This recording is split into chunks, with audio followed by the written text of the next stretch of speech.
Hi! In front of me is Vivo V21e, and today I would like to show you how you can change device theme.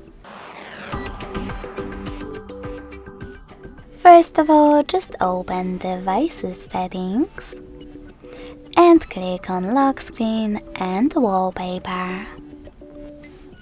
Following that, access Themes section and tap on the best option for you, in my case, Atmosphere.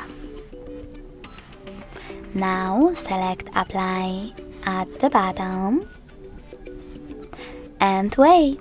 As you can see, after a couple of seconds, theme of my device has changed.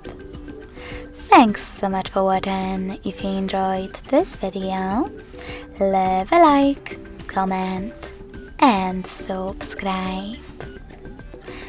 Bye!